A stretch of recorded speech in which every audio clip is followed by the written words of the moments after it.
Shalom Aleichem à toutes et à tous dans cette paracha de Shemot qui sera lue ce Shabbat pour commencer le second livre de la Torah. Il est marqué que Yosef est mort, ainsi que tous ses frères et toute la génération. Quelques mots sobres qui semblent renfermer une époque entière.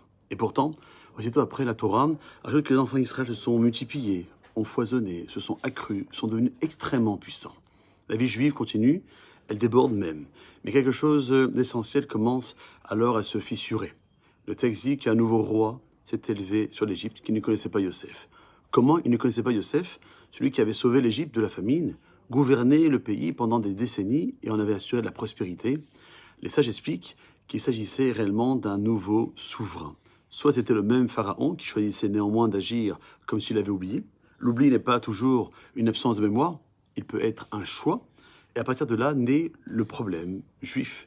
Non pas que le peuple juif commet une faute ou une trahison, mais une simple réalité. Le peuple juif a toujours existé, et ce, depuis la nuit des temps, et c'est pas fini.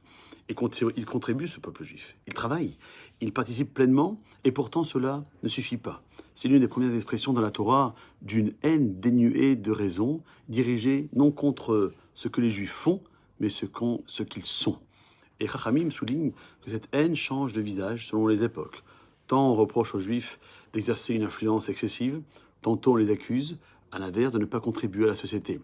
Des accusations, elles se contredisent, mais la haine, elle, demeure. Car le problème n'est jamais le prétexte invoqué, le problème, c'est la haine elle-même. Face à cette réalité, la Torah nous offre une réponse d'une grande profondeur. Lorsque Moshe Rabbeinu va demander à Dieu quel nom il devra transmettre aux enfants d'Israël, il répond « Eheye Asher Eheye ». Je serai ce que je serai. Je serai avec eux dans cet exil, comme je serai avec eux dans tous les autres exils. Autrement dit, ne mesurez jamais votre dignité au regard changeant des nations. La force du peuple juif vient de la présence de Dieu qui nous accompagne. Cette conscience ne mène ni à la provocation, ni à la peur, mais à une fidélité tranquille. Être soi-même, sans s'excuser.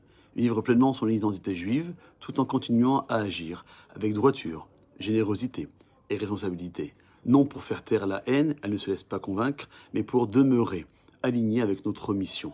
C'est précisément ainsi que nous préparons la délivrance, chaque fois que nous refusons de nous définir par le regard de l'autre, chaque fois que nous affirmons paisiblement qui nous sommes, nous dévoilons un peu plus la promesse contenue dans ce nom divin.